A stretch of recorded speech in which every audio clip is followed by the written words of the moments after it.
straight from the mayor's mouth, with Matthew Dickerson from Dubbo Regional Council. Hello everyone and welcome to Straight from the Mayor's Mouth. Hello there, Matt. How are you this morning? Yeah, good, thanks. What do you think of the new intro, the new song? It sounds like I'm Channel 7 News. It's amazing. I love it. I really do. What a wonderful new title as well. That was the intention. And it's funny because some people have been talking about the podcast and they say, I really love it. It's like it's coming straight from the horse's mouth. Yes. There we go. There's the play on the words. That's right. And I thought about that a bit more. And some people do get a bit confused with the mare being a female horse and the mayor being the leader of a council. So I thought, very cryptic. Yes, that's right. Yes, so I thought straight from the horse's mouth, straight from the mayor's mouth. It makes sense there in some obscure way. But another title, just a good chance to mix it up a little bit. I love that. We've produced 31 Mayoral Memo podcasts so far, one every week without fail since we launched the first one on the 23rd of October 2022.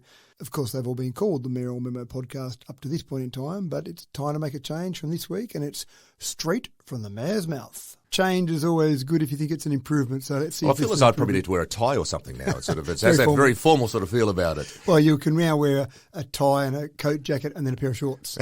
Be That's the classic exactly newsreader. A very typical newsletter indeed.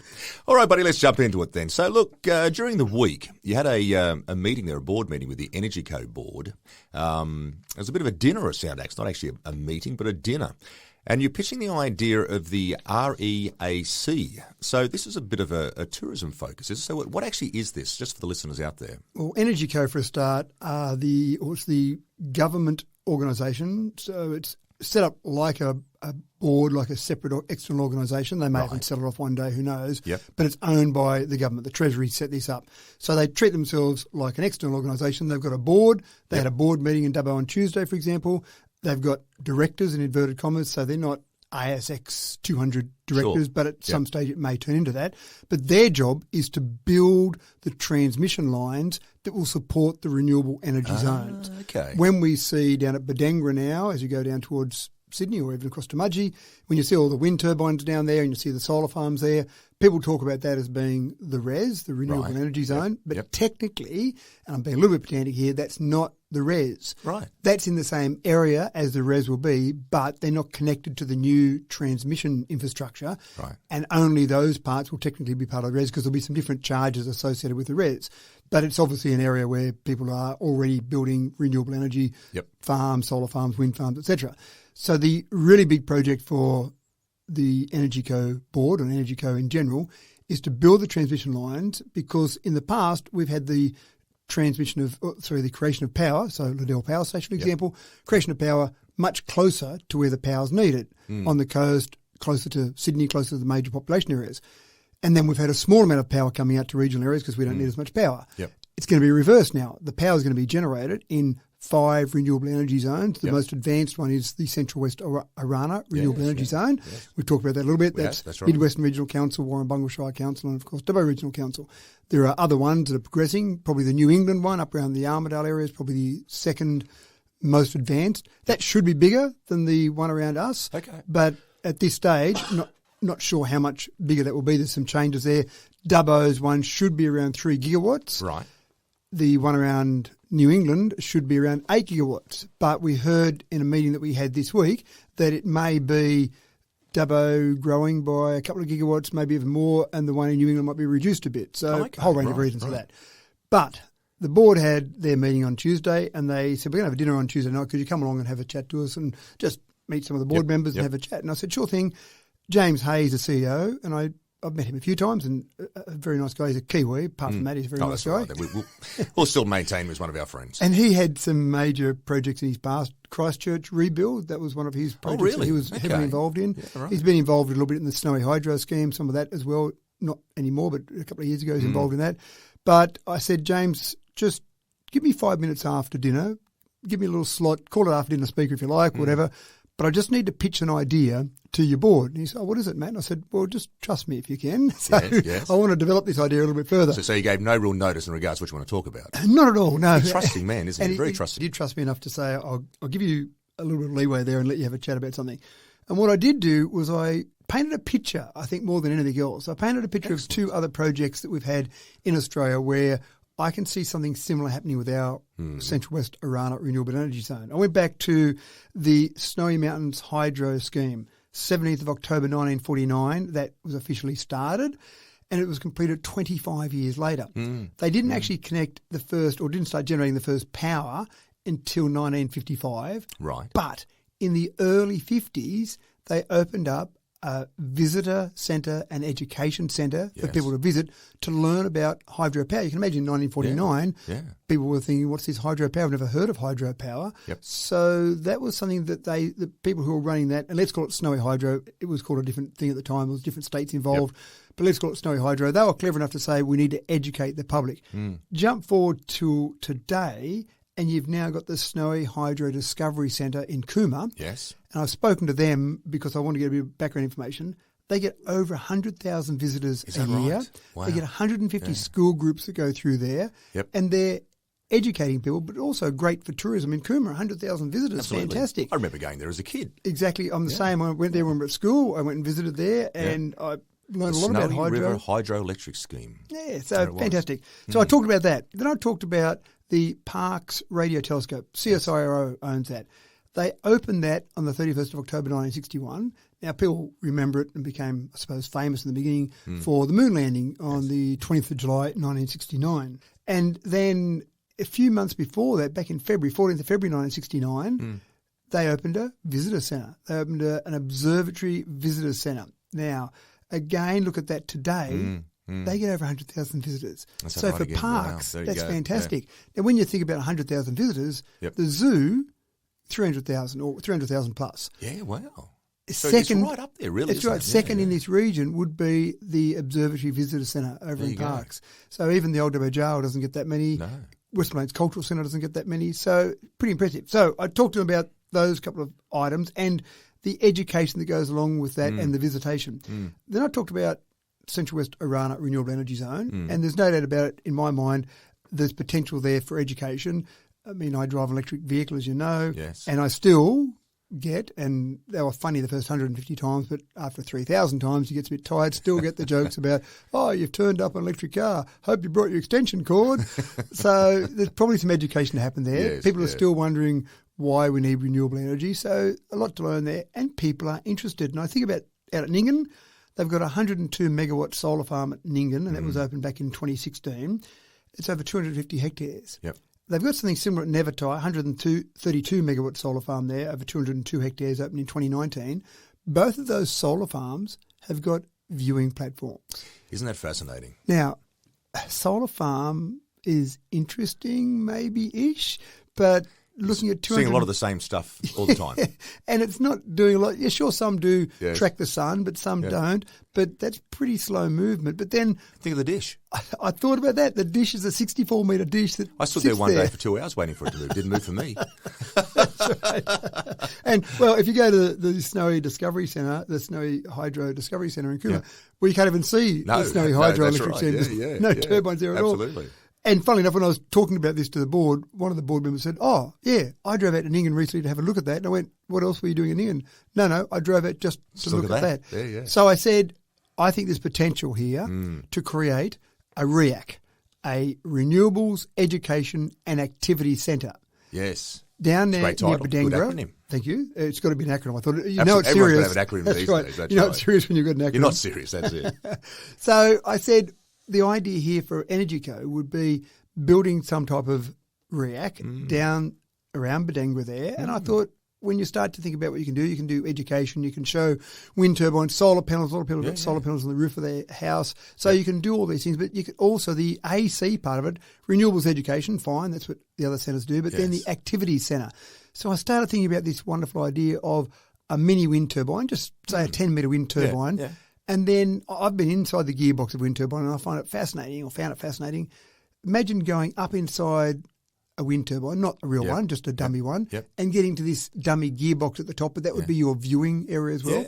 10 metres, I mean, that's high enough. You could see 12 kilometres out before the curvature of the Earth gets you. So you've got a good view across this wonderful area of solar panels and wind turbines that actually do something. They're spinning there. Yeah, that's right. Actually, there's actually something to see for a change. And then the coup de grace was the ability for you to then abseil down the outside. Oh. I haven't done the risk assessment on this, I must admit. What do I think of that? Did they pay in that one? That's a great idea. They loved that idea, but I could see someone who looked like they're in charge of risk assessment in the corner quivering and shaking. But I just think getting something like that running, great idea. Imagine 100,000 tourists a year being injected into Wellington. Yeah. And the great part about the Bodangora area at the moment, where you've got some activity there, it's only just outside Wellington. Yeah. The Parkes telescope, sometimes I talk to people from Parkes and they say it's great, people visit the telescope, but it's 20 k's out of Parkes, or roughly 20 k's out of Parkes. So it doesn't always bring people into Parkes, because at least at Bodangora you would definitely have people come in. Of course, you'd have a souvenir shop, you'd have a cafe there. I think it'd be fantastic. Anyway, I'm going to keep talking. Every time I talk to EnergyCo, I'm going to keep mentioning REAC. I'm just going to get to the stage where keep sort of feeding it in there. Because I love the idea for two reasons. Number one, if you think about those other two areas you talked about, people go there for educational reasons and also because of curiosity. Yeah. And something like this, I'd suggest, fills that void beautifully. It really does. Yeah, so what a great idea. We'll keep talking about it. And one of my absolute primary objectives with our renewable energy zone here is it'll be fantastic during construction. We'll have 10 years of thousands of people extra in our region for construction. Fantastic. But then after that finishes, we'll have some community benefit funds. We're negotiating with the various proponents now to make sure we maximize that. You're looking at something a bit more long term. Correct. I want to have something there. Snowy Scheme, 1949, still here we are, 74 years later, 100,000 visitors a year to Coomera. Same with the Parkes Observatory, 1961 it was open, and here we are all these years later still. So something like that, where 50 years' time, people are coming along going, wow, isn't this great that this visitor centre here, this REAC is here, and we're injecting those people into Wellington from a tourism perspective and education. I think it'd be great. Well done. I noticed during the week here, Matt, that you had the Macquarie Anglican Grammar School Year 4 students come along and visit the chamber. Now, we've spoken about this in the past, where the kids will come into the chamber, and I do love this idea, bringing the kids back in there to see how local government works. How'd it go this week? Yeah, good, really good. And just seeing that raw democracy is fantastic. And typically Year 4 is when kids are studying local government, and I think probably all three levels of government. So you get a chance to talk to them about that. But the really exciting part, I think, and also the kids like it as well, is where we then select a mayor and some councillors and a CEO for council. We put them in all the chairs around the chamber. So a dummy meeting sort of format? Exactly like that. You hit the nail on the head. And then I say to the kids, pick a topic that's interesting, that's being debated at the school at the moment, a topic of discussion. Chocolate ice cream's more favourable than strawberry sort of thing? Something like that, but even something more topical, changing something at school. So they threw a few ideas around. One was about changing the bus bay for the different age of kids over at MAG, so that obviously is a bit of an issue at the moment. They've thought through this a lot more than I would have done at that age. That's very impressive. Well, that was one. There was another one there around the time you start school and finish school, so changing those times. Wow. Another one around the holidays, so having fewer holidays in the middle of the year or throughout the year, and then larger Christmas holidays. Jeez. And then the last... These kids are very impressive. That's right. The last one was bring a pet to school day. Yeah. Now, I said, well, let's start with democracy. Let's vote which one of those four we go with. They all went with bring a pet to school day. Wow, see, now that's more in my liking. That's what I'd have probably voted for. But we didn't do that one because I said, is this a no-brainer? They went, oh, yeah, we're all in favour of that. I said, well, no, I want something that's going to have some debate. I want something where there's different opinions. Yes. So we end up going with the changing the school day from 9 till 3 till 8 till 2. Oh. And so we debated that and had the mayor there running the meeting, and the mayor got to wear the chain. So very she was very excited about that. Yeah. And so we had the debate, and it was interesting, and it looked like it was going one way. It looked like it was definitely a goer. More time after school. The kids were putting some quite sensible, logical arguments together. Yes. And then one of the kids piped up and he said, well, I actually live in Narromine. What about kids that have got to travel a bit further to school? Imagine what time I'd have to leave. I have to leave now home about 8 o'clock in the morning to get to school on time. Yep. So I'd be leaving home at 7 o'clock in the morning to get to school on time. No bus is going to pick me up at 7. I don't think so. So what are you going to do? Start riding your push bike? That's 6 o'clock in the morning. That's not going to happen. That's right. So then suddenly a few other ideas came up. Oh, I won't see mum and dad in the morning because mum or dad leave a bit later for work and I might see them. And it started to change around the whole thing. In the end, the mayor put the vote, all those in favour, all those against, and it was lost. So from where it started off, I thought it was going to be a bit of a no-brainer. But it's going to show sort of too for the kids as well that the power of persuasion through words. And I think that's a wonderful thing that if you present a really good argument that they can sort of get at a bit of a pathos sort of a level and then bring the logos in with the logic, happy days. You've actually got something here that can convince people to actually think, well, wait a minute, let's reconsider this for a bit. And what a great debate. I love it. And funnily enough, the teachers actually talked to me about the fact that they're doing a topic on persuasive writing right now. So they thought that was a really good process. Very timely. But I also love the fact that they see raw democracy. The kids are putting arguments forward, they're discussing it, they're debating it, and then at the end of all that, you get a show of hands, and that's exactly, I said, this is exactly how a council meeting works, where you have the debate, it goes back and forth, and a show of hands. So that invitation is out there. It seems to have dropped off a little bit after the amalgamation and maybe during COVID, where all the year 4, or all the kids at year 4 in school, across all the schools in Dubbo used to come along. We're encouraging that to happen again. So we had a few come along, and again, the invitation's out there to any school.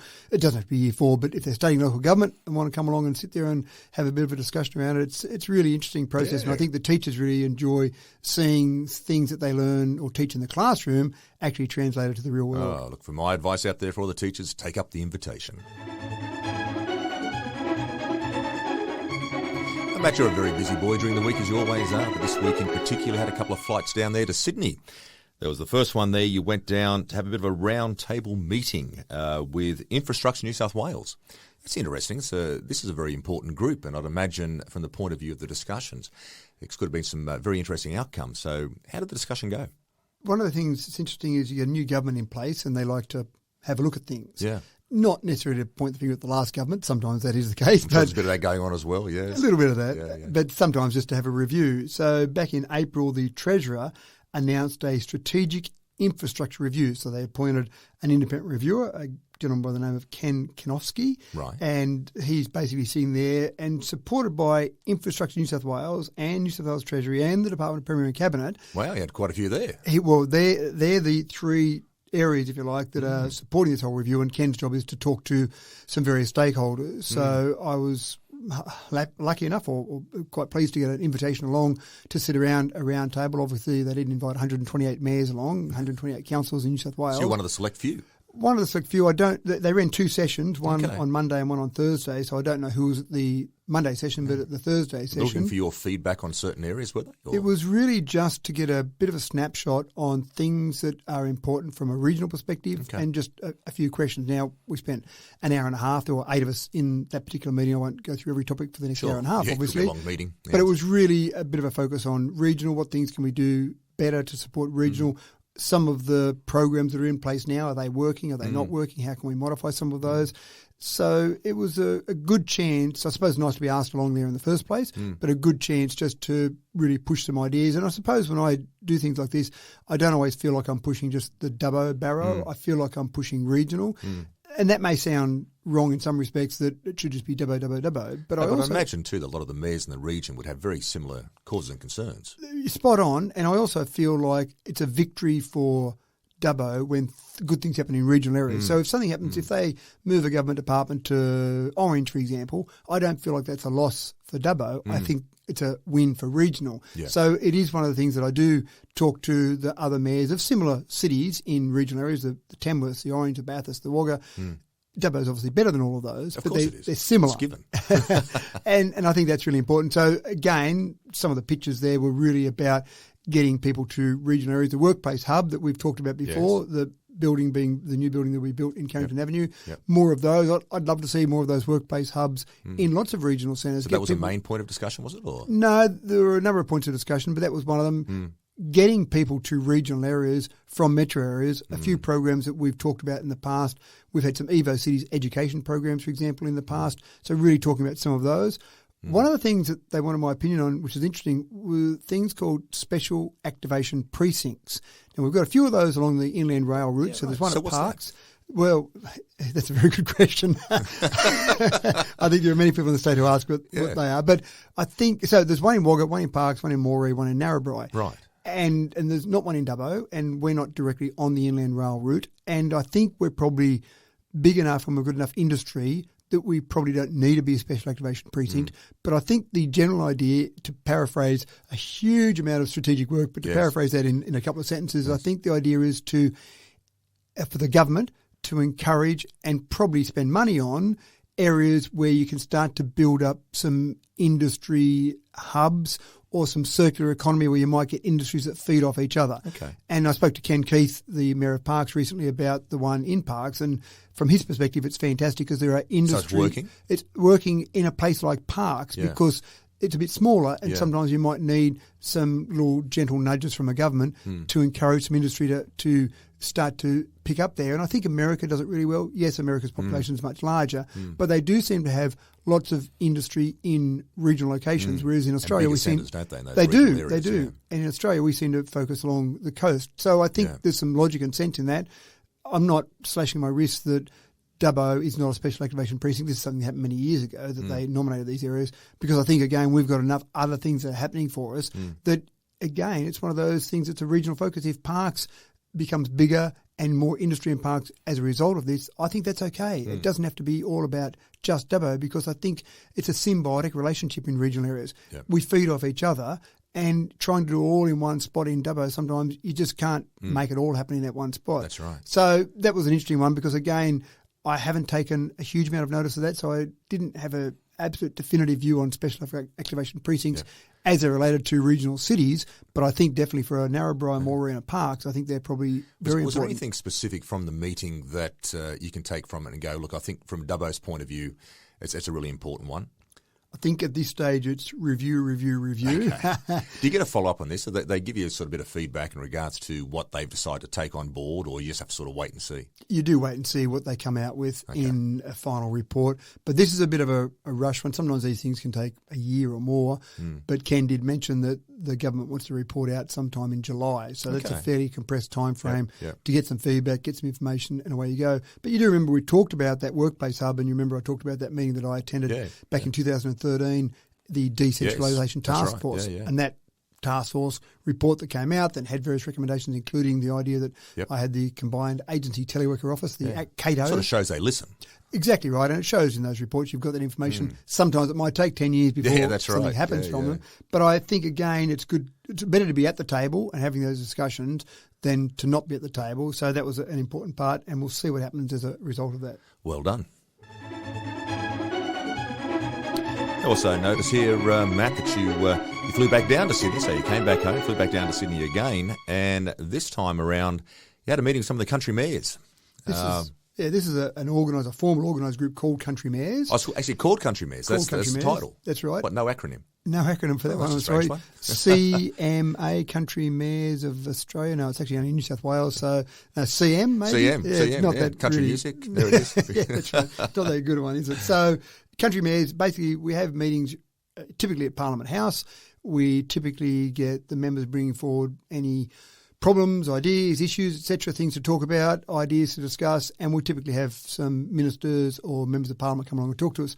And I must admit, the first meeting after an election, in particular with a change of government, I've never seen so many ministers and shadows come along and talk to us. Normally we have a couple come along. Normally we have a couple of ministers and maybe a couple of shadow So they're all there, were they? Well, we had 2 ministers come along and talk to us and 8 shadow ministers come along and talk to us. That's saying a bit to me, actually. It's interesting, actually. And so that was good. So we had Rose Jackson. Right. She's the Minister for everything at the moment. I think she's the Minister for Water, Housing, Homelessness, Mental Health, Youth and North Coast. What? So that's Rose Jackson. So she's an MLC. That's a busy lady right there. Yeah, so she came along and talked to us, and I've got a meeting with her I think next week or maybe the week after. Anyway, I've got to go to Sydney and meet with her, mainly because she spoke about Dubbo's water before the election. So I reached out to her and said, okay, you've got some questions about Dubbo water. Happy to take some money from the government if you're offering that. Happy to talk to you about that. And she said, wait till the election's done and then we'll have a meeting after that. So I've got a meeting lined up with her. And we've also had Jenny Aitchison, who came and spoke to us at Country Mayors. She's the Minister for Regional Transport and Roads. And I've met with her already in the past. But again, a pretty good program for her to talk about because regional roads, she's already added some money to the bucket of money that was there for regional roads, so that's good. But again, it's great to have the group around. They give us a bit of an overview where they're at and then questions from the members, and they're actually quite productive, I think, and the members ask pretty simple questions. And it's a pretty tough room. If you stand up as a mayor in that room and ask a question that's a bit silly, the rest of the mayors will let you know about it pretty quickly. Oh, really? There's no hiding in that space, is there? There's no hiding at all. Yeah, so, right, okay. But it's good because it means then that the ministers that give us their time come along, they're going to get sensible questions. They're not going to get something that's very specifically focused around one area. They're going to be pretty broad general questions. Yeah. And then we had the leader of the National Party, Dougal Saunders, I remember. He came along as well as, again, he's a shadow as well, so there were 8 shadows in total that came and spoke to us and gave us a bit of an overview of where they're at. But they're still trying to find, I think both sides are trying to find their feet. The government haven't been in government for 12 years, so they're trying to work out how that works, get staff employed, get their offices set up. And the shadows who have been in government, then you could almost see that they were just trying to find their feet, work out. What's our new role? Yeah. How do we fit into this That's thing exactly right now? it. And Dougal actually mentioned that. He said we're just getting up to speed with what we'll do and how we'll go about things, because it is a bit different because in the past they were holding onto the reins of the horse. Now they're sitting in the carriage. Well, it's a really interesting question in regards to that. Like, from where you sit too as a mayor, just off topic for a slight second, if you wanted to speak to someone right now down one of the ministers, do you speak directly to them, or do you have to go through the local member here still, or how does it all work from that point of view? A bit of both. Okay. Yeah. You'll reach out to the ministers to talk to them, but you also, as a courtesy, let the local member know. So you might, for example, send a letter off, and as a result of our council meeting, which we may even talk about in this podcast, but we're sending off a letter to a minister. But the people that will go to it will be the relevant minister, but also as a courtesy, it'll always go to the local member, because you still want your local member in there advocating for things and having those discussions. And there'll be times when you'll say, I'm having no luck getting a meeting with a particular minister. So you go to your member and say, can you chase it up? And I've certainly done that at the federal level. In fact, all my time as mayor, previously with Dubbo City Council and now with Dubbo Regional Council, I've always had the luxury of the local member being in government. Yes. So it's been a one-step process, if you like. But in federal government, I've had times during that time where we've had the federal government being different to the local member. So Mark Colton has been the member, and then with Wellington, Andrew G's the member there. So with Mark Colton in the past, when Labor's been in power, for example, and Mark's obviously part of the coalition, Mark's certainly been very helpful getting us meetings with ministers when we haven't been able to get those meetings with ministers ourselves. So that's something that you work with it, and it's courtesy, it's communication, it's making sure you're keeping everyone in the loop, you're not trying to go behind someone's back, all that sort of stuff. It's just common courtesy dealing with humans, I suppose. That's it. And again, this is a bit new for Dougal, new for me in terms of that. So we'll see how that all washes out. But other things that we had at the country mayors, so we had the chair of IPART, Carmel Donnelly, come and talk to us. Right. Now, IPART is not the most popular organisation with councils. IPART is the Independent Pricing and Regulatory Tribunal. The main reason we deal with IPART or hear from IPART is because they set the rate pegging amount each year for councils. Oh, okay. So this year, for the next financial year, it's set at 3.7%. And we've seen inflation sit more around 7%. So when we're doing things with our building products, where we're just running council, we've seen 7% increase in some of those expenses. But we talked about some of these things last week, didn't we? We only put the rates up by 3.7%. And we think they lag behind in their methodology. So that was something to talk about. And they are actually reviewing. Was that a heated discussion, was it? Or? No, it was actually quite good, because Carmel had already heard from a lot of councils, and she said, here's the methodology we're going to work on in the future. And she laid out the plan, and people in the room, and in fact some of the questions were more statements saying, well, that's good, you've listened to us. Smart move. That methodology looks like it's going to deliver us better results. So that was an interesting discussion. And then we also had just a few things that have been brought forward by members, because you can bring forward ideas if you want. And one of those was that daylight saving be reduced. Ooh, okay. I must admit, I like this idea. Talk me through it. Was it supported, or was it defeated unanimously? I'll get to that in a moment. But so any mayor or any council can bring forward an idea, and this one was brought forward by one council. So rather than the 6 months effective we have it now, first weekend in October to the first weekend in April, and I think the point was made that that was introduced for the Olympics around that time frame, and then it kind of stayed there. That lengthening of the time frame was around that 2000 time frame. Jeez, you just made me remember that. I completely forgot that. I thought it had been in since Adam was a boy, but obviously not. Well, daylight saving has been in for probably since World War II. But the extension. But the extension, and it's changed around a little bit over time, obviously. So that was one. And I actually was interested in this because I think sometimes with daylight saving, it almost becomes a bit of a divide about how far out west you go. Like Queensland obviously doesn't have it, and Northern Territory, so you go up high, you don't have it. But then in the city, I think they tend to like it more than it happened, or the people like it out west. So I was actually interested to see how it would go. So a bit of debate back and forth, a few ideas came forward and back, and then there was a vote, obviously, and it was pretty tight, but they voted in favour of having a formal recommendation from country mayors to say reduce the length of daylight saving. Now, we can't do that, obviously. But it's a recommendation put forward. Correct. And then that goes to the state government to say country mayors as an association have discussed this, and as a group, we would like you to reduce that by the 2 months. So basically have a 4-month daylight saving rather than 6 months. Yeah, so those sort of things. Again, sometimes you get a little bit outside your lane, but this is feedback from the community to say we want daylight saving reduced. I must admit, I don't hear that feedback much, but I think some of the other councils that are maybe more rural might hear a bit more of that feedback. So anyway, it's a good chance to talk to... watch this space sort of moments, isn't it now? Well, it is, That's what they do with it. A new government comes in, they may well say, well, let's have a look at this. But again, one of the things I find most valuable is you'll sit around and you'll hear some of these presentations and talk to some people. And I did catch up with Jenny Asherson again because I'd met with her before and she was there, so it was a good chance to catch up with her. Yeah. But other mayors, that's the thing that I find really valuable. Morning tea, you sit around. After the meeting's finished, you sit around, have a bit of a chat. What's happening out in your area? How are you dealing with this? Are they all similar sort of complaints? They vary, and there are different councils and they do vary in different ways. Sometimes you have some things in common, or sometimes people just say, we've had this issue, what are you doing about that?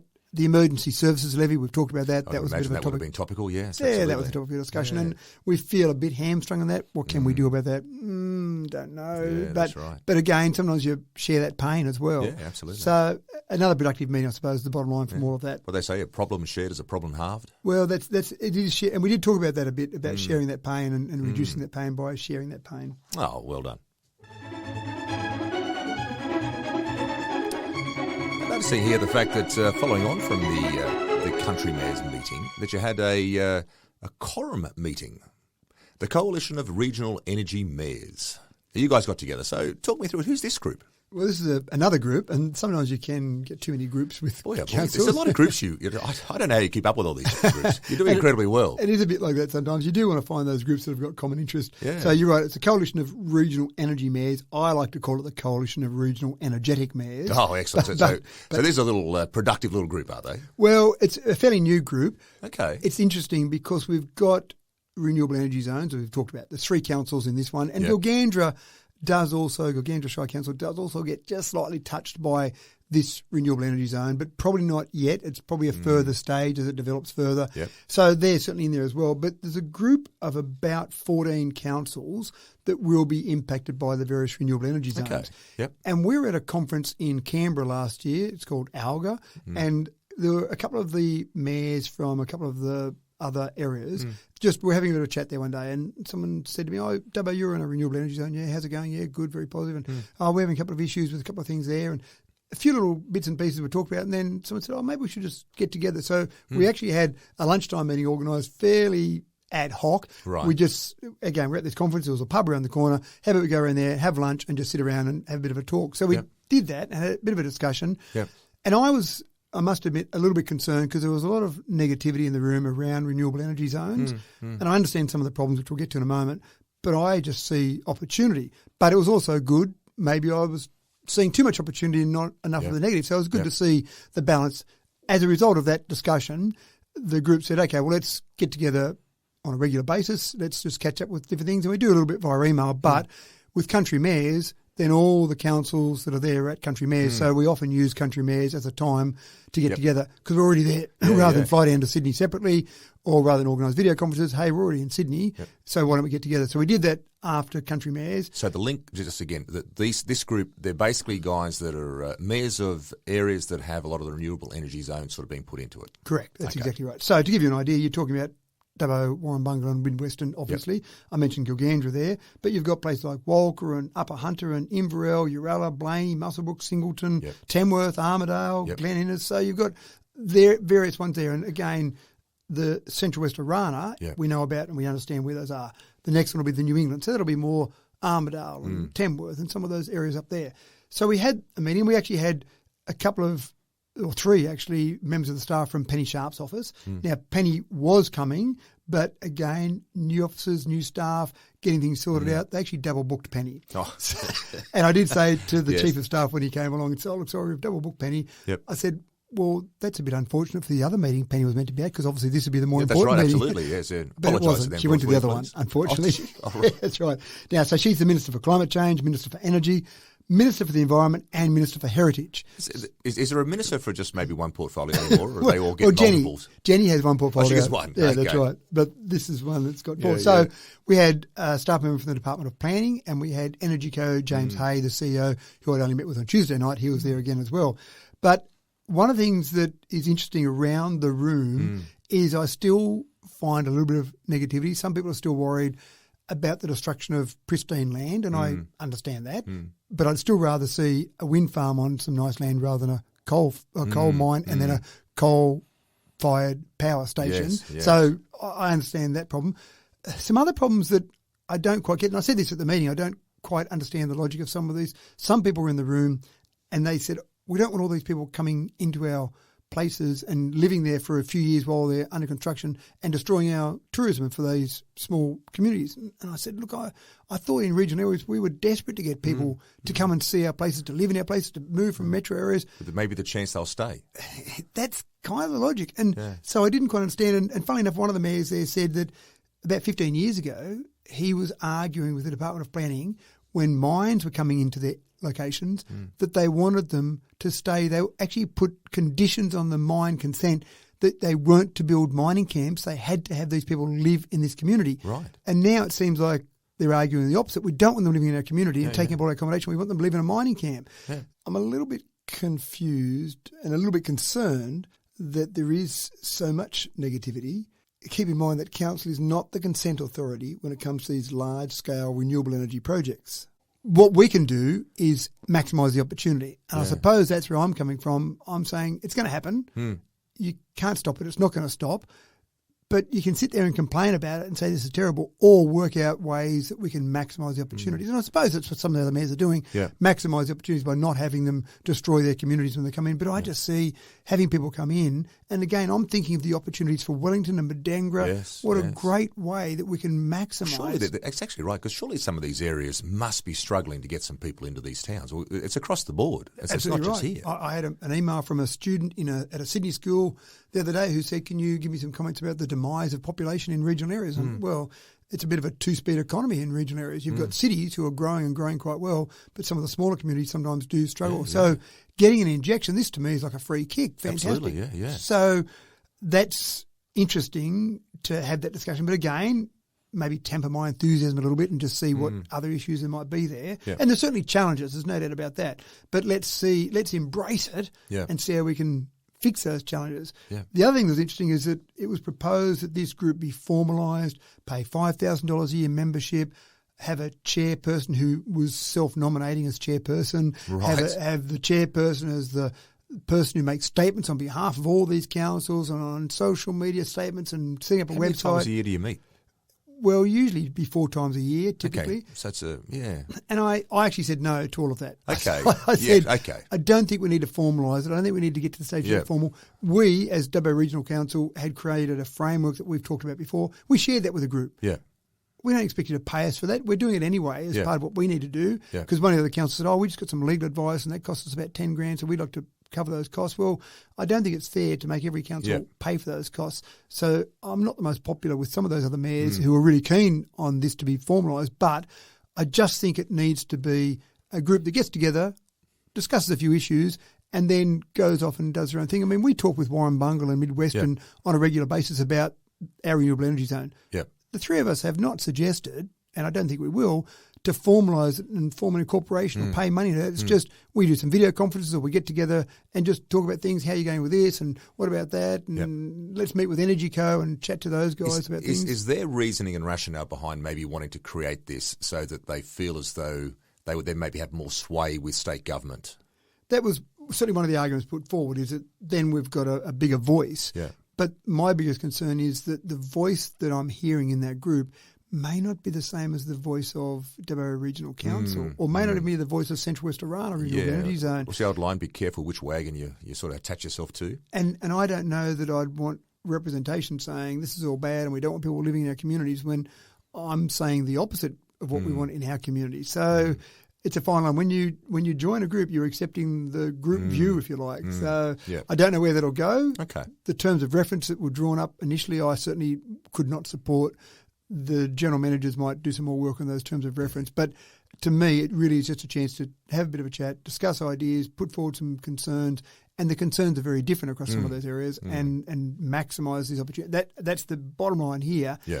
This is a once in a multi-generation opportunity to really jump on this and get some advantages again for areas that would absolutely need it. And it might be 10 years of construction we're talking about here. Yep. So having that many people in there, and then after 10 years, yes, you certainly have to have plans, but you've got this 10 years forever. now to actually try to create something for your communities. And I think of Mudgee. Mudgee gets 35% of their direct income from the mines around Mudgee at the moment. Wow. Now, as happened with that Department of Planning process years ago, those people are living in Mudgee. Yeah. But once those mines close down, which they will, where are those people going to go? Now, if they've got renewable energy projects to work on, that's right. then straight away, well, we can just keep those. We like living in Mudgee. We just need to sort of change our job options. Yeah, exactly right. So that could be fantastic. So the last thing you want to do is send these people away and say, you can't live here and go and build a mining camp. We don't want this to happen. For someone like Mudgee, now they might only get another 10 years of that construction work. Yeah. Who knows what happens next, but embrace those opportunities now. I agree.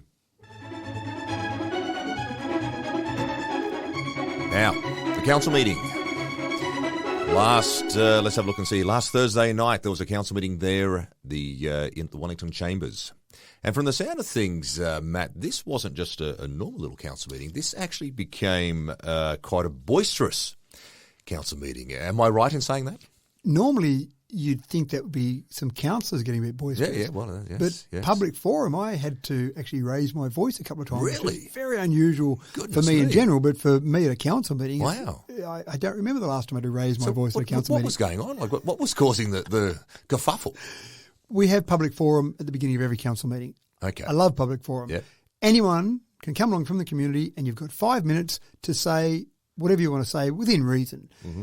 It usually is meant to be linked to some item on the agenda or something that council controls, but people come along and talk about all sorts of various anyone things. Can do this. You can just sort of turn up there and you normally register to talk, but you then can turn up there, and we allocate 30 minutes at the beginning of a meeting to say you can come along and have your say about things. And it started off interestingly because someone had registered and then they'd registered and stood up to talk, and there was two of them. I said, that's fine, you can have your 5 minutes shared if you like. And they said, no, we want to start with one and then have my other go. I said, well, you can have one as a registered. You can't just share it around, and we've got to be fair to everyone that wants to speak. Yes. They started off, one person started off, and they were throwing some insults at our staff. And I stopped them and said, this is not designed to be something where you can just start to insult staff. I'm asking you to refrain from insulting staff or anyone for that matter. I don't want you insulting someone in the public gallery, for example. Yep. I don't want you making defamatory statements. There's no parliamentary privilege here. You're just out there making statements. This is being streamed. I've already said to everyone it's being streamed live to the internet. So anyone that wanted to sue you, there's a fairly wide audience there. So she took that advice and then continued to insult the staff, calling them liars and all sorts. I said, no, I'm sorry, you can't keep doing that. Again, so there you go. Finally, she settled down and had her opinion. And then the husband who had initially stood up talking, I said, no, you had your registration for 5 minutes. Yep. That's yours done. We'll have a chance after all the other registered speakers if you want to speak then. Yep. Next speaker got up, registered speaker, had quite a sensible point of view and put some things forward. Then this other speaker got up and again wanted to start insulting staff and said that he was being called a liar. And I'm sorry. I want to go round two. That's right. So you can't be doing that. Yep. So finally he got to the stage where it was settled down enough and continued on. Then I had a couple other speakers and, again, quite sensible. Then another speaker got up to talk about drug rehab and started directing some comments at one of the councillors and saying, this councillor sent me an email. And they said there, hold on a second there, madam. Really? I'm sorry, you can't be insulting. Right. When I said insulting staff, I probably, the banner covered our councillors as well and everyone. You can't be doing that. Yep. And then she wanted to keep talking. I said, I'm sorry, madam, I'm asking you to stop very politely and just hear what I've got to say, and she wanted to keep talking, so I actually had to end up raising my voice Is that right? to get her to stop talking. The school teacher in you came out of you, there it was. Well, maybe. But again, we want people to come along and talk, but we don't want people sitting up there just throwing insults around the room.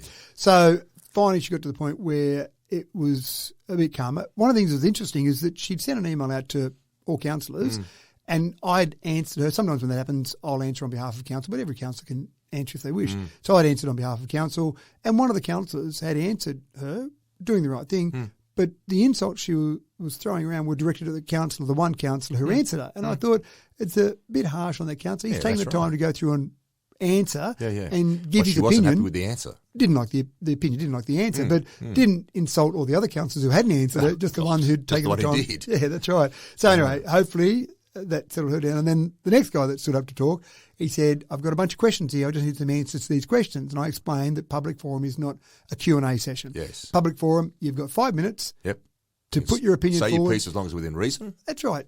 Have your say. Try and influence councillors about how they might be voting on something if you like. But it's not a Q&A session. Well, I've just got some answers here. I just want some yes or no answer. I'm sorry, sir. There's lots of opportunities to have that. You can talk to us after the meeting. You can send an email. He actually was on the Wellington Town Committee, so you can bring these concerns to the Wellington Town Committee. But if you've got a question, I personally wouldn't wait till a council meeting. No. Send an email to you. That's right. Send an email. Pick up the phone, whatever. There's so many ways to communicate with council. So he wasn't very happy. He sat back down. So I got nothing else to say. And even if you had, I suppose one of the things he could have done, and I didn't suggest this to him, but he could have also said, well, I've got some questions. How about I just turn them into statements and then away he goes. He could have done that. But anyway, he sat back down. So it was a fairly boisterous start. And from my perspective, I want to hear from the public. I want to have a well-conducted meeting. I don't want to be having to raise my voice. So this all happened at the start of the meeting? Because public forum is the first thing. Oh, my God. So you've got to sit for another couple of hours now. You've got these guys sitting in the back gallery there, so looking in and growling and frowning. Give you some death stares from the back. Oh, my goodness. Well, you've done well from the sound of things. Well, it was an interesting start, put it that way. Not the ideal start I would typically say to a meeting. So anyway, we continued on for the rest of the meeting. Oh, well done. Now, it looks like, Matt, we're going to start to work our way through some of these agendas. There's a little bit to get through here in regards to it. We'll start with Bowls, New South Wales. Now, we talked about this, I think, on a podcast a couple of weeks ago, didn't we? Is this the one? So has there been a decision made in regards to whether or not council will support Bowls, New South Wales in their endeavour to come out here and bring their New South Wales championships out here? Yes, there has. Okay. And one of the things that people don't realise is how much work lots of people do behind the scenes when they see something appear or they see something go through a council meeting, for example. Now, you remember at the committee meetings a couple of weeks ago, there was a request from Bowls, New South Wales for $25,000 from council to support an event, which will be a fantastic event for Dubbo. Yeah. 128 years they've been running state championships. Right. All of those 128 years have been run in metro or some coastal areas fairly close to metro areas. So this is the first time potentially they're going to come out regional? Correct. Okay, and they want to come to Dubbo, which is fantastic. Now, it's not a coincidence, it's not a fluke they want to come to Dubbo. Club Dubbo ran a major event that they ran off their own back to have an event that was a very rich event. So an event that was, I can't remember the exact richness of it, but something like the richest bowls event in the Southern Hemisphere, or the richest bowls event in Australia, but it was certainly something in a certain category. So Club Dubbo did a great job, and they had a huge number of people come along, well supported, and Bowls New South Wales obviously looked at that and went, they could run a major great event. Club, they do a great thing, and they can run a big operation. And they shared that amongst a couple of clubs because there were too many people there, but also the state championships are too big to run at one club. So even when they do take them to other locations, they do need to have multiple clubs. Yeah. So there's been some work done by Club Dubbo, certainly some work done as well just in showing what was available by other clubs, Macquarie Club, for example, Sporties Club. So behind the scenes, Bowls New South Wales certainly knew that there was capacity to run events. So well done to those organisations for a start. Yeah. Then they came to council. They realised that some council help. Now, the problem with the $25,000 was our staff said, well, that's our entire budget for event attraction blown in one event. Now, it might be a great event, but there's other events that may not need so much. What do we do there? We talked about that and said, okay, well, let's support them in principle. Let's see in the meantime if we can work on something. So I've probably spent 8 hours in the last couple of weeks on the phone to Bowls New South Wales, to the 3 different clubs. Yep. Because I wanted to see, first of all, how likely we were to secure it, and also multiple years we want to secure it for, and I want to reduce the $25,000. The problem when council pays money for an event is we take some of your ratepayer money, we give it to an organisation to run an event, but we don't get, the council doesn't get any money back of that. So we're really just spending your money on helping out accommodation providers or hospitality providers or whatever it might be. In this case, the 3 bowls clubs will be the primary beneficiaries. So I wanted to just have a discussion, and in the end I went back to Bowls New South Wales and said, is there anything we can do in a contra way? Are there anything we can do to help reduce your costs, or are the costs the costs, and what are the costs, the exact in line costs? what you did with the touch football sort of thing almost. Exactly right. Yep. And so we had some discussions there back and forth, and in the end they came back and said, we can't see anything that council can do to help us out directly with some other help, because we're really running these at the bowls clubs. And we've worked out the total cost for us, because they were going to go and talk to the bowls clubs separately to council. Total cost to us was $55,000 to take it regional. Right. So we need to get, to be able to justify to our board to run this regionally, we need to have $55,000. So I said, great, we've got the number. Now let's have the discussion amongst the 3 clubs and council and see how we can go with $55,000. So a lot of moving pieces at the same time there. It's like a game of chess. Well, it got even more complicated than that, because they also said we'll have a primary host club, right, and 2 co-host clubs. Okay. And the primary host club would be the one typically that would have more greens, but also they would get the semi-finals and finals. So a bit of an advantage for them. They'll get more events run there, so they should pay more than the other clubs. So I'm assuming then the other 2 clubs will go, well, that's all fine, but they can pay more. Correct. That's right. And that seems fair and reasonable. That's so right. more discussions were had around all of that. Yeah, right. Getting an understanding of this. I'm not a bowls expert, obviously, but just sitting there having those discussions. So in the end, the clubs were all fantastic to deal with. Those 3 clubs wanted this for Dubbo. They knew how important it was, and they were all happy to contribute funds, and they're happy for council to contribute a little bit as well, because it is good for the overall community. So we came to the figure of $40,000 that the clubs will contribute, $15,000 that council will contribute. So that was good. That reduced it by $10,000. And those clubs will work out the primary host and then the 2 co-hosts. That's not for me to get involved in those discussions. That's for Bowls New South Wales and those 3 clubs. But the primary club will pay $20,000. The 2 co-hosts will pay $10,000. So it sounds like a 20-10-10 split sort of thing. Yeah. Exactly right. So again, really good open discussions, really forthright discussions in terms of the process there, and I think it'll be an absolutely fantastic outcome for Dubbo.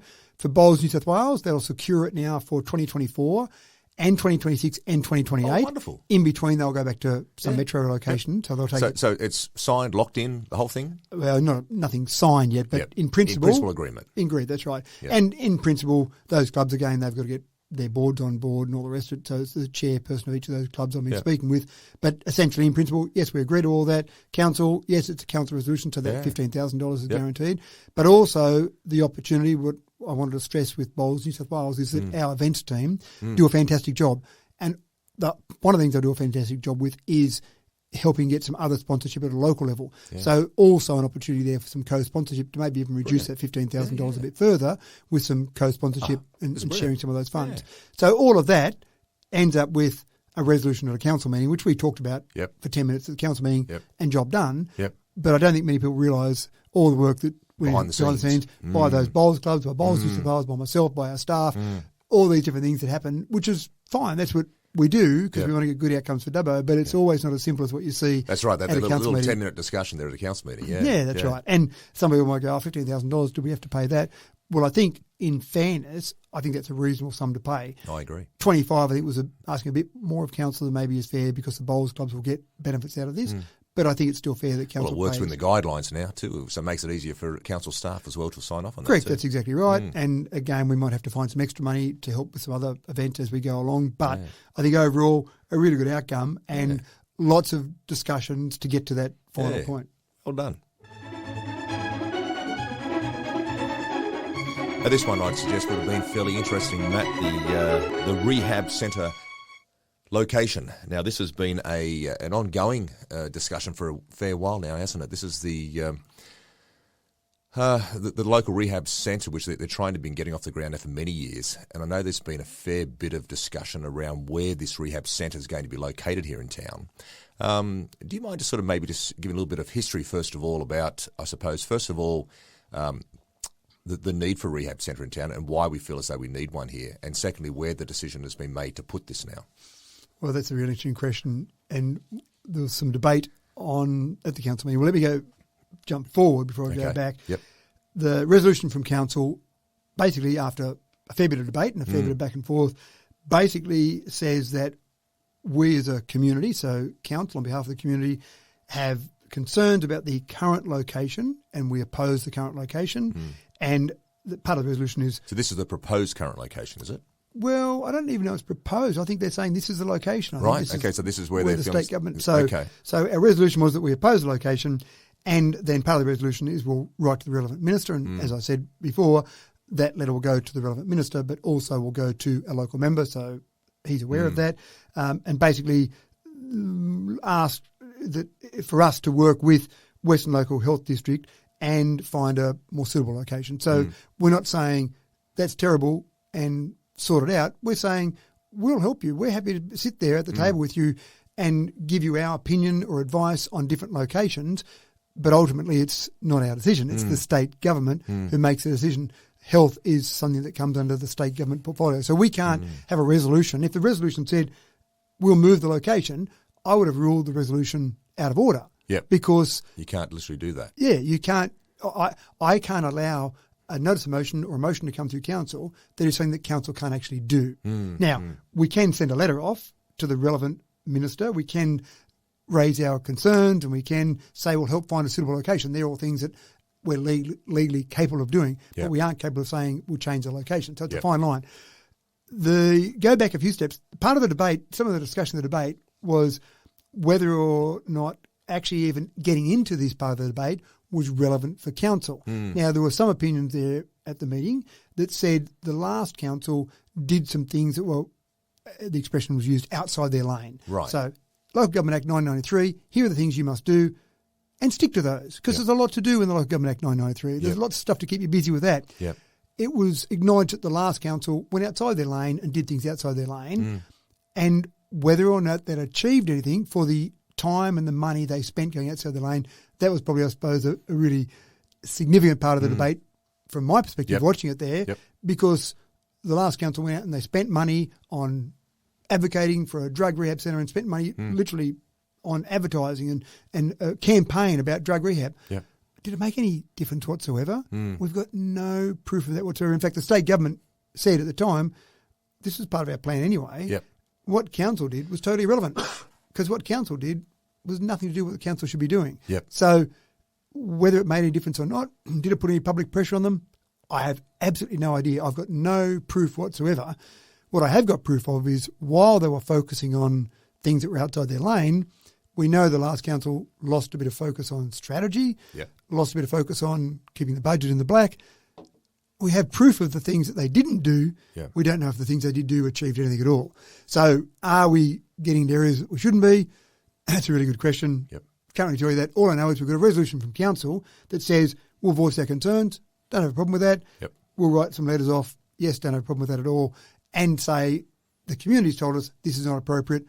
And it's obviously not appropriate there, and the community said so that. So basically the decision was made to, I suppose, support what the general community census is? Or consensus is on this? That's right. And again, will that make any difference? We send off a letter to the state government and we say the community says this. The state government will say, we're the state government, we'll make decisions that we think are in the best interests of the community from our perspective. But again, there is something official on the books from council to say we're opposing the location of it. Okay.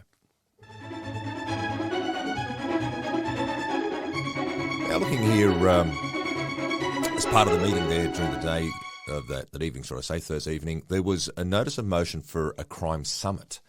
Was this sort of explained in regards to what you're looking at here? Is you asking here, or has council decided on here to actually to create a crime summit to bring people together on this? Is this the plan, or how's this actually work? Yeah, so there was a notice of motion brought forward to have a crime summit. And there was a fair bit of discussion about this over the last week. Last few weeks been very topical. Yeah, exactly right. And whether we do have a crime problem that's out of hand or whether it's cherry-picking some figures and making it look worse than it is. And there was certainly some discussion on Thursday night about the image that sends. If you start saying Dubbo's crime's so bad, we need a crime summit, what does that do for our tourism? What does that do for a whole range of things? And one of the things that you typically get outcomes from this, and again, crime, policing is not under council's remit.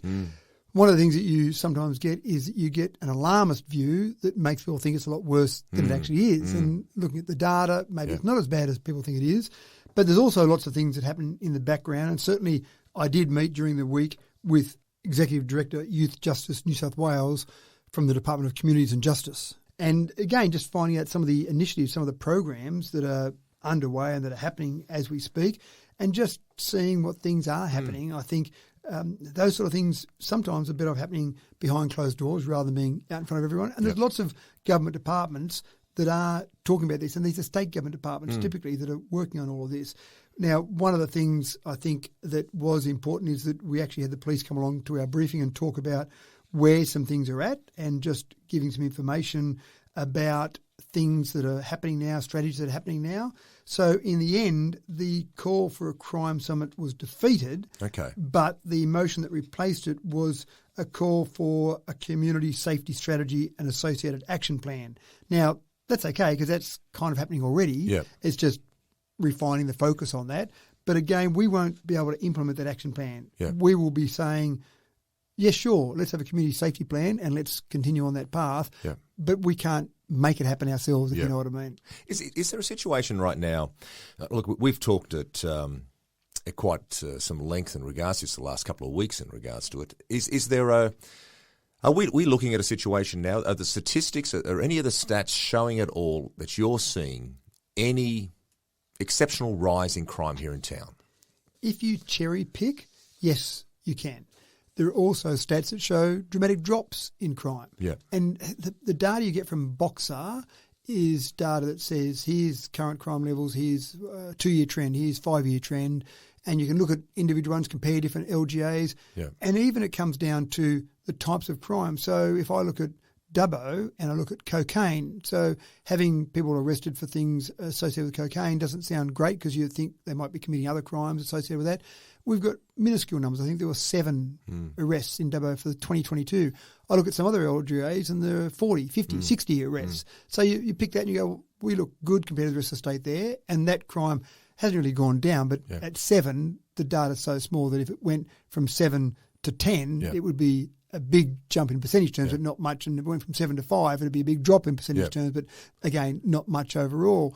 So it depends how you want to cherry pick. You can use stats in any way you like. There are some stats that are dropping by 30 or 40%. There are some stats that are rising by 30 or 40%. And again, it comes down to the type of crime. It seems to be more opportunistic crime. So steal from a motor vehicle. You walk past a motor vehicle, you see a wallet sitting in there. Oh, look at that. I can grab that and run. That's sort of opportunistic crime rather than walking outside a gym early in the morning and having people gun down someone like happens in Sydney. That's right. I feel a bit safe or safer when I walk outside a gym in Dubbo than I would maybe in Sydney, for example. But if I leave my car unlocked down the main street of Dubbo, then I may come back and find that someone's taken stuff out of my car. So it's different types of crime. It really depends how you want to slice and dice those figures. That seems to be the general feedback I'm getting from people in regards to this. I've had a few people listen to the podcast and make comments in regards to it and say, well, look, you only look around, you can see the fact there's more burnt-out cars, and it's seems to be a fairly obvious place. We've talked about this as well, and there's been situations of break-ins. Some people have had a couple of situations of break-ins. They seem to be the most obvious ones that cause the greatest community concern around the place. Have we got any updated figures on any of that? Not really. I mean, we've got figures that are 2 and 5 year trend figures, but I'm really keen to see the first quarter of this year. We should get the January to March figures for this year out in June sometime. They're usually a couple of months behind. So that'll be interesting to see those, and certainly when those figures come out, then we'll talk about those to get a more realistic snapshot of exactly what's happening. And again, depending on different categories, you can slice and dice them. But the other thing that's interesting is if you drive past a burnt-out car, you think, wow, they're increasing. Now, the data mightn't show that. It might just happen to be where you drive past. That's right. I see the same with potholes. People tell me that it's getting much better with potholes or much worse with potholes. It just depends on where they drive, what roads they use. Yes, that's right. And so that's the important part. So, again, it's not council's ultimate responsibility. We'll work with the other agencies. But we need them to be doing the heavy lifting. We just don't have the funds or the remit in our legislation to actually do it.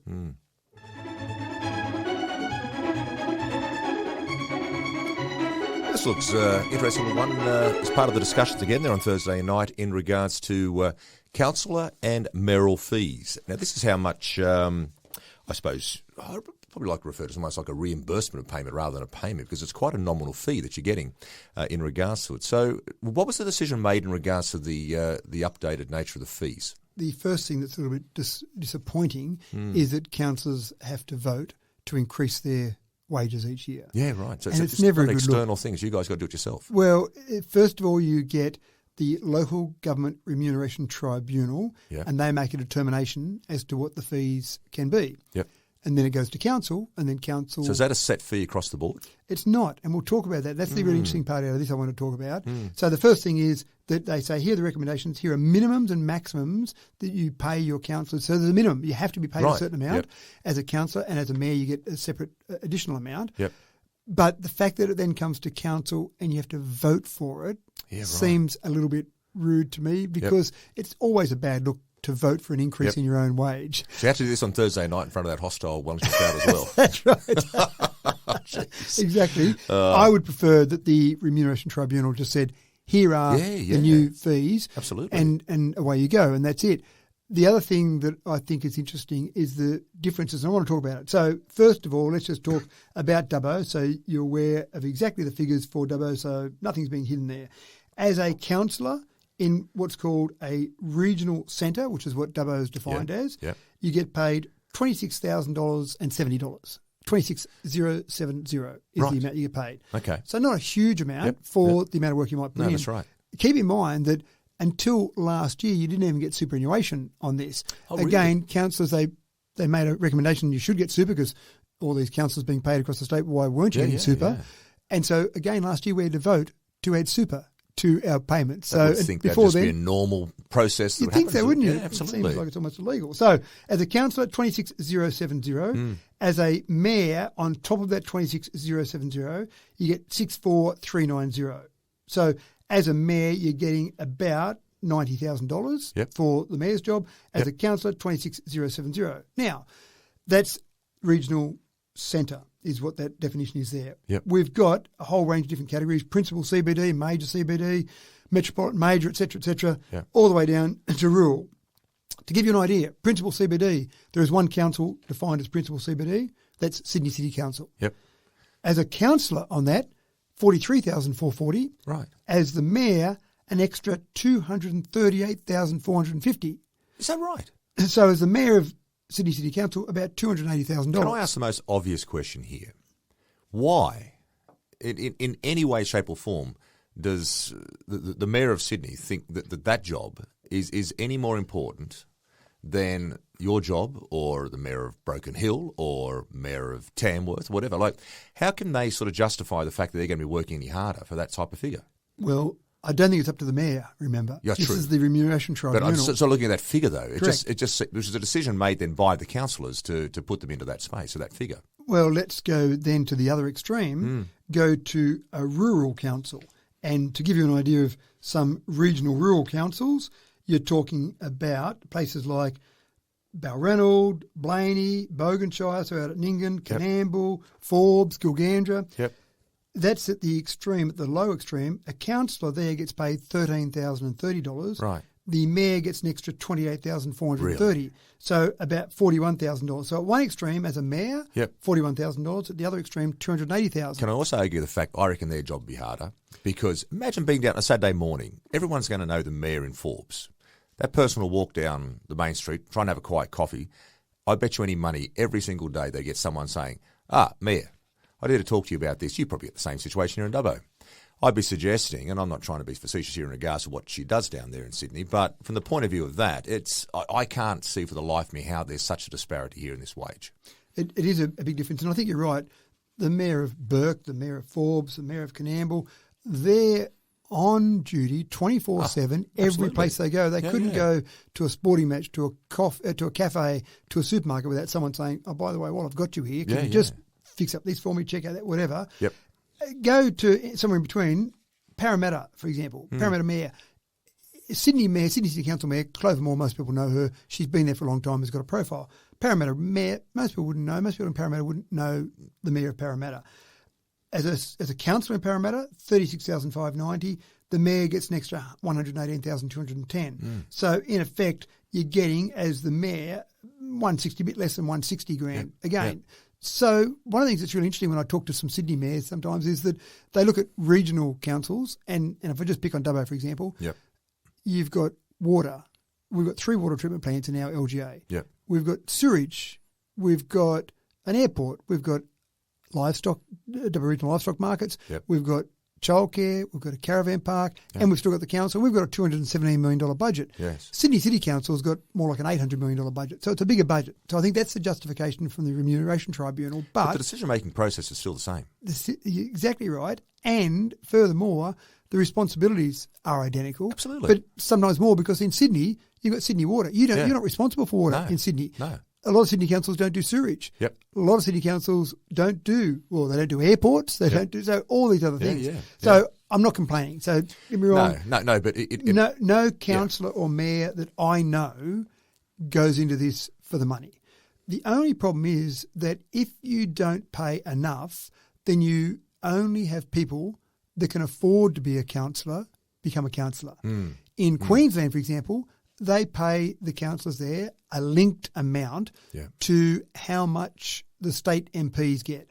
And it's a linked amount that might be, say, 90% or similar amounts there. And so effectively, you're getting councillors up there paid $120,000, $130,000. It's their full-time job. Yeah. Do they get better decisions? Well, if it's your full-time job, you can put more time and energy into it. So, So, again, not complaining. And I'm being quite upfront. That's how much I get paid. So was this the vote then on? Was it a vote then on? Correct. Thursday? You have to vote to put those wages up to whatever. You might go maximum, you might go minimum, whatever. So the council voted. The resolution of council was to go to the maximum wage.